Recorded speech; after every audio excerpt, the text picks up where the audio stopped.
नमस्कार बंधू भगिनींनो, आपल्या सगळ्यांचं सहर्ष स्वागत आहे स्वास्तिकम या माझ्या चॅनलवर। आज मी आपल्यासाठी तिरुमला तिरुपती श्री व्यंकटेश्वर बालाजी चे जीवनचरित्र व महात्म्य हे घेऊन आलेली आहे। तरी आपण सगळ्यांनी आज हे श्रवण करा। त्याआधी आपण नैवेद्य अर्पण करूया।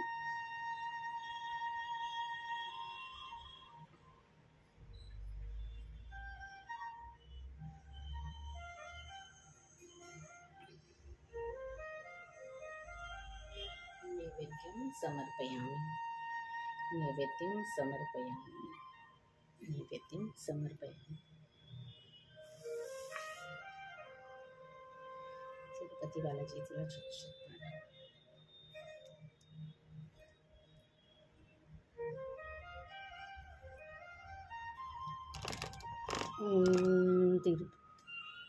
गोविंदा गोविंदा महालक्ष्मी देवी तुला प्रणाम। गोविंदा गोविंदा गोविंदा गोविंदा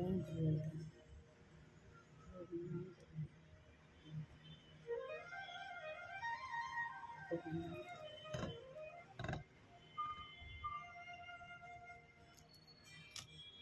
चला तर मग आजच्या पाठाला सुरुवात करूया। श्री गणेशाय नमः, श्री सरस्वतीभ्यो नमः।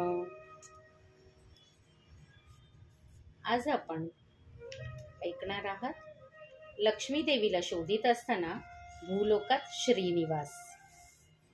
श्रीनिवास भूलोकात आल्यानंतर लक्ष्मी देवीला शोधित शोधित थकून गेला। किती शोधलं तरी लक्ष्मी देवीचा ठाव ठिकाणा मिळाला नाही।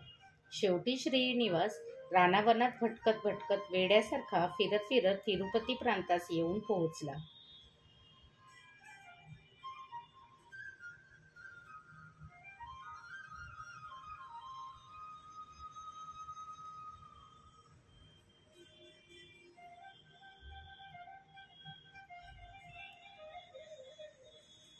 क्षेत्री श्री आदिवराह स्वामींच्या मंदिराशेजारी असलेल्या चिंचेच्या झाडाखाली सापाच्या वारुळात जाऊन श्रीलक्ष्मी देवीचे ध्यान करीत निमग्न झाला। हे सगळे पाहून नारदाने ब्रह्मलोकात जाऊन ब्रह्माला म्हणाला, हे ब्रह्मदेव, आपल्या आज्ञेनुसार श्रीहरीला भूलोकात अवतार घेण्याविषयी उपाय सांगितलात। लक्ष्मी देवी श्रीहरी दोघात कलह निर्माण होऊन लक्ष्मी देवी श्रीहरीवर रागवून वैकुंठास निघून कोल्हापुरात जाऊन तपस्या करीत बसली। लक्ष्मी देवीला शोधित शोधित श्रीहरी पण वैकुंठ सोडून भूलोकात गेला।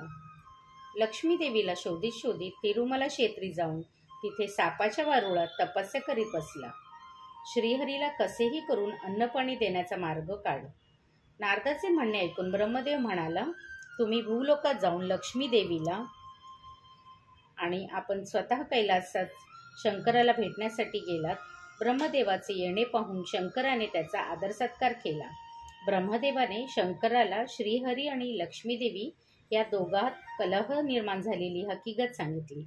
शंकराने ब्रह्मदेवांचे सांगणे ऐकल्यावर दोघे एका निश्चयास आले। ब्रह्मदेव म्हणाला, मी गायीचे रूप धारण करतो आणि तू वासराचे रूप धारण कर। अशा प्रकारे श्रीहरीकडे जाऊन दुधाने त्याचे रक्षण करू। ब्रह्मदेवाच्या या उपायास शंकर पण सन्मत झाला। नारद कोल्हापुरात जाऊन लक्ष्मी देवीला विनयपूर्वक नमस्कार करून सांगता झाला, हे माता, भूलोकवासी तुम्ही होऊन एका सामान्य स्त्रीप्रमाणे कशा वस्त्र धारण करून तपस्या करीत आहात।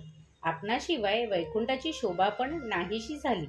श्रीहरी आपल्याला शोधित शोधित वैकुंठ सोडून भूलोकात जाऊन तिरुमला क्षेत्री चिंचेच्या झाडाखाली असलेल्या वारुळात बसून लक्ष्मी लक्ष्मी म्हणत अन्न पाणी सोडून आपले ध्यान करीत आहे, असे सांगून नारद लक्ष्मीदेवीपासून चालता झाला। नारदाचे ऐकताच लक्ष्मीदेवी फारच दुःखी झाली। लक्ष्मीदेवी श्रीहरीची स्थिती पाहून बेचैन झाली। श्रीहरीला निराहारापासून वाचवण्यासाठी ब्रह्मा आणि शंकरांनी तिने प्रार्थना केली। लक्ष्मीदेवीची प्रार्थना ऐकून ब्रह्मा आणि शंकर दोघेजण लक्ष्मीदेवी समोर उपस्थित झाले। लक्ष्मीदेवीने ब्रह्मा आणि शंकराला प्रणाम करून आपल्या पतीच्या रक्षणासाठी प्रार्थना केली। तेणेकरून ब्रह्मदेव म्हणाला, हे लक्ष्मी देवी, मी गायीचे रूप आणि शंकर वासराचे रूप धारण करतो आणि तुम्ही गोपीचे रूप धारण करून आम्हा दोघा गायवासुरांना चंद्रगौरीच्या चोल राजास विका. आम्ही वारुळात बसलेल्या श्रीहरीस दूध देऊन रक्षण करतो. ब्रह्मा आणि शंकराचे सांगणे ऐकून लक्ष्मीदेवी संतुष्ट होऊन त्याप्रमाणे करती झाली. लक्ष्मीदेवीने गाय आणि वासराला चोलराजाला विकले. ब्रह्मदेवाने गाय, शंकराने वासरू आणि लक्ष्मीदेवीने गोपिकेचे वेश धारण करून चोल राज्यात प्रवेश केला. चोल राज्यात फिरत फिरत चोलराजाजवळ आली. चोलराजास म्हणाली, महाराजा, ही गाय आणि वासरू उत्तम जातीचे आहेत. सामान्य माणूस त्याला विकत घेणे शक्य नाही. राजे लोकांनाच शक्य आहे. चोलराजाचे आणि राणीचे मन त्या गाय वासराला पाहताच वेधले. गोपिका मागील तितकी रक्कम द्यायला ते तयार झाले. गाय आणि वासराला चोलराजावर सोपून आपण तपस्या करायला कोल्हापुरास गेली. राजान गवळ्याला बोलवून सांगितले की या नवीन विकत घेतलेल्या गायीची चांगली काळजी घे. दररोज त्या गायीचे दूध आम्हाला पाठवीत जा. गवळी आपल्या इतर गायी वासरांबरोबर त्या नवीन गायी वासराला पण विकंटाचल पर्वतावर चारावयास घेऊन जायला लागला. नवीन गाय पर्वतावर गेल्यानंतर इतर गायींना सोडून श्रीहरी तपस्या करीत असलेल्या स्थळी जाऊन वारुळातून श्रीहरीला दूध देत होती व परत जाऊन इतर गायींबरोबर मिसळून जात असे. एके दिवशी गवळ्याने त्या नवीन गायीचे दूध काढले नाही. अशा प्रकारे बरेच दिवस निघून गेले तरी नवीन गायीचे दूध राजाला दिले नाही.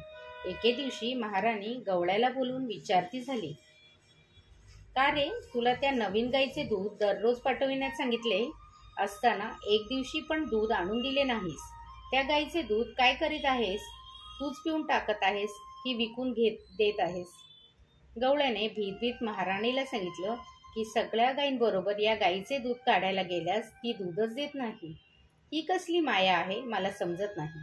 गवळ्याच्या सांगण्यावर महाराणीला विश्वास वाटला नाही. महाराणी रागून म्हणाली, अरे मूर्खा, गाय दूध कसे देत नाही? तू धोकेबाज आहेस. तू आम्हाला फसवीत आहेस. उद्या जर त्या नवीन गायीचे दूध आणून न दिलेस तर तुला शिक्षा देईन. महाराणीचे हे शब्द ऐकून गवळी भयभीत झाला आणि तिथून चालता झाला. दुसऱ्या दिवशी गवळी नेहमीप्रमाणे गायवासरास चारविण्यासाठी विंकाटचल पर्वतावर गेला. गाय नेहमीप्रमाणे श्रीहरीला दूध देण्यासाठी वारुळाजवळ जाऊन दुधाची धार श्रीहरीच्या तोंडात सोडू लागली. गवळाने त्या गायीवर नजर ठेवून झुडपातून हा सगळा खेळ पाहिला. गवळी रागाच्या भरात पळत जाऊन हातातील कुऱ्हाडीने तिला मारण्यास गेला. श्रीहरी अगोदरच जाणता होऊन गायीला वाचवण्यासाठी वारुळातून बाहेर निघत असताना गवळ्याने फेकलेली कुऱ्हाड श्रीहरीच्या डोक्यावर लागून रक्ताची धार वाहू लागली. ही घटना पाहून गवळी आश्चर्यचकित होऊन बेहोश झाला. श्रीहरी पण मार खाऊन बेहोश झाला. रक्ताचा थेंब गायीच्या अंगावर पण पडला. ही घटना पाहून गायरूपी ब्रह्मदेव सरळ जाऊन चोलराजा समोर उभी राहिली. चोलराजा रक्तभरीण गायीला पाहून आश्चर्यचकित झाला. राजाला काहीच समजले नाही. शेवटी गायीने आपल्याबरोबर येण्याचा इशारा केला. राजा गायीच्या मागोमाग व्यंकटाचल पर्वतावर चालता झाला. वारुळाजवळ बेहोश झालेल्या गवळ्यास पाहून वारुळातून मार खाल्लेल्या श्रीहरीचे स्फुंदन रडणे ऐकू येत होते. राजाने जाऊन त्या वारुळात पाहिलं तर श्रीहरी जखमी होऊन डोक्यातून रक्त वाहत आहे. वेदनेने तो असह्य झाला होता. राजाने श्रीहरीला पाहून, हे महापुरुषा, आपण कोण आहात? आपणावर हे संकट कसे ओढवले? न जाणता झालेल्या या चुकीला क्षमा करा. राजाचे सांगणे ऐकल्यावर श्रीहरीने डोळे उघडून राजाकडे पाहून म्हणाला, अरे मूर्खा, मी कोण आहे? पाहायचं असेल तर पहा, असे म्हणून आपले निजरूप दाखविले. राजा श्रीहरीचे निजरूपाला पाहून भयभीत होऊन श्रीहरीच्या पाया पडला. हे प्रभू, मला क्षमा करा, असे म्हणत प्रार्थना करू लागला. परंतु श्रीहरीने रागाच्या भरात पिशाच्य होऊन फिरशील असा शाप दिला. राजा दुःखी होऊन श्रीहरीची प्रार्थना करू लागला की स्वामी, मी निरपराधी आहे. मला हे काहीच माहीत नाही. मी नोकराला मारायला आज्ञा दिली नाही. ही माझी चूक नाही. मला क्षमा करा. राजाची विनवणी ऐकून श्रीहरी म्हणाला, हे राजा, नोकराची चूक राजाची चूक एकच. यामुळे तुझ्या नोकराने केलेल्या चुकीस तू पण शिक्षेस पात्र आहेस. याचे फल तुला भोगावंच पाहिजे. असे श्रीहरीचे सांगणे ऐकून चोल राजा दुःखाने म्हणाला, हे नारायणा, श्री तिरुपती बालाजी पर्णमस्तु. शुभम भवतु, शुभम भवतु, शुभम भवतु.